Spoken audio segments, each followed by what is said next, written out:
आप सभी लोगों को मेरा नमस्कार। आज वीडियो के इस पार्ट में आपसे मैं सुप्रीम कोर्ट का एक latest judgment IPC 306 abetment of suicide, जब कोई सुसाइड कर लेता है तो उस पर एक बेहद महत्वपूर्ण फैसला आया है साथियों। और ये फैसला आया है 17 जनवरी 2025 को। आपसे शेयर करने की वजह ये है कि इस मामले में सुप्रीम कोर्ट ने पुलिस को चेतावनी भी दिया है कि आप केवल जो पीड़ित पक्ष है उसके मन को शांत करने के लिए मुकदमा दर्ज मत करिए। स्पष्ट शब्दों में पुलिस को चेतावनी दी गई है, पुलिस को समझाया गया है कि आप मैकेनिकली मुकदमे को दर्ज मत करिए। जब अगर कंटेंट नहीं है तो केवल किसी के कह देने मात्र से, सुसाइड नोट में लिख देने मात्र से आप मुकदमा दर्ज मत करिए। अब केस की कहानी क्या है और सुप्रीम कोर्ट ने किस प्रकार से समझाया इस मामले में और आरोपी को क्या फ़ायदा मिला, आप ये समझिएगा इस वीडियो में। तो साथ ही इस केस की कहानी कुछ ऐसी है कि इस केस में एक व्यक्ति है जो सुसाइड कर लेता है। सुसाइड करने की स्टोरी ऐसे पता चलती है कि वो व्यक्ति अपने पिता के साथ रहता है और पिता से कहता है कि मैं कुछ किसी काम से जा रहा हूँ। जब लंबा वक्त बीत जाता है, शाम हो जाती है, तो पिता पता करते हैं तो उसको फ़ोन वगैरह करते हैं, फ़ोन उसका कोई पिक नहीं करता है। उसके बाद उनके घर के और लोग सदस्य जो हैं ढूंढने निकल जाते हैं और पाते हैं कि एक पेड़ में लटका हुआ है, उसकी डेथ हो चुकी है। सुसाइड नोट बरामद होता है और उसमें एक व्यक्ति का नाम लिखा होता है और ये लिखा होता है कि मैं इस व्यक्ति की वजह से सुसाइड कर रहा हूँ, इसने मुझे बहुत दिनों से प्रताड़ित किया है, परेशान किया है, ये लगातार मुझसे लोन चुकाने की मांग करता है। मर्ग कायम हुआ, मुकदमा दर्ज हुआ और उसके बाद जो आरोपी है उनको, उनके खिलाफ ये एफआईआर दर्ज हुई। अब जब मुकदमे में चार्ज फ्रेम होने लगा, आपको पता होगा कि जब किसी व्यक्ति के खिलाफ कोई पुलिस चार्ज लगाती है तो ट्रायल कोर्ट के पास, सेशन कोर्ट के पास जब वो केस जाता है तो सबसे एक बार फिर से चार्ज फ्रेम होता है। अब यहाँ पे सेशन कोर्ट की जिम्मेदारी होती है, सेशन कोर्ट ये देखे कि क्या वास्तव में पुलिस ने जो मुकदमे में जो चार्ज लगाए हैं, मतलब जो जिन धाराओं में एफआईआर दर्ज किया है, तो क्या वो सही है या गलत है।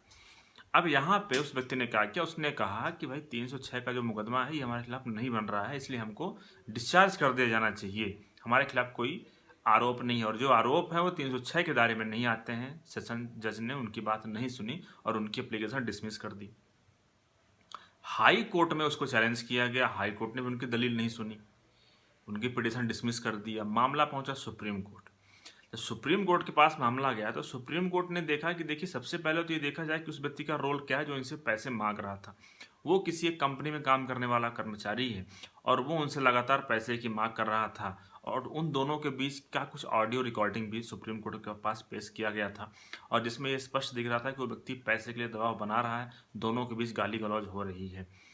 इसके बाद सुप्रीम कोर्ट ने ये कहा कि ये मामला ऐसा लग रहा है कि पुलिस ने दबाव में आकर के मुकदमा दर्ज किया है, केवल केवल उस फैमिली की संतुष्टि के लिए, उस फैमिली जो डिसीज्ड फैमिली है उसके मन को शांत करने के लिए।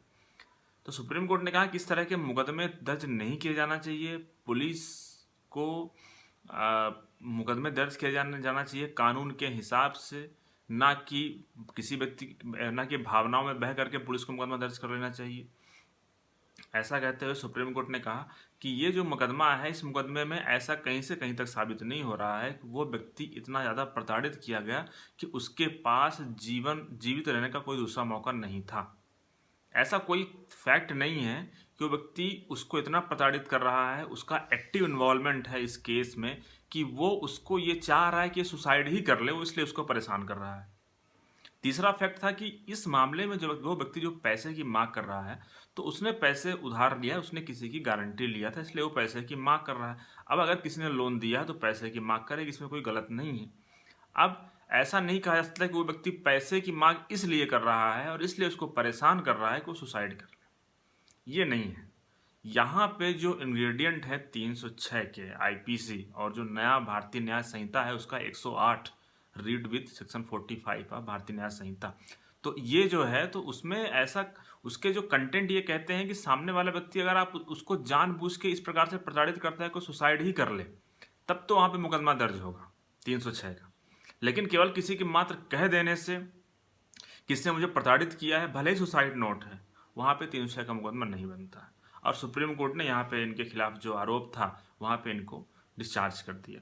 तो साथियों, आप समझ गए होंगे कि अगर आपका मुकदमा ऐसा है, भले ही सुसाइड नोट हो, अगर आप ये साबित कर पाएंगे कोर्ट के पास कि देखिए यहाँ पे मेरा रोल केवल जो था, मैं अपना रोल अदा कर रहा था, भले ही मैं पैसे की मांग कर रहा हूँ क्योंकि उसने मुझे उधार लिया था, या फिर कोई और भी आपका उससे रिलेशन था जिस वजह से उसने आपके ऊपर इल्ज़ाम लगाए हैं, तो अगर आपका वो दायित्व बन रहा था, अगर आप उससे कुछ चीज़ की डिमांड कर रहे थे जो कि आपकी है, तो वहाँ पे इस प्रकार के जो मुकदमे का किसी व्यक्ति के खिलाफ दर्ज किया गया है, तो आप भी डिस्चार्ज एप्लीकेशन लगाइए। डिसमिस होता है तो फिर रिवीजन लगाइए। अदरवाइज आप 482 CRPC का और जो नया भारतीय नागरिक सुरक्षा संहिता है उसका 528 के अंतर्गत भी एप्लीकेशन फाइल कर सकते हैं क्वेशिंग ऑफ FIR के लिए।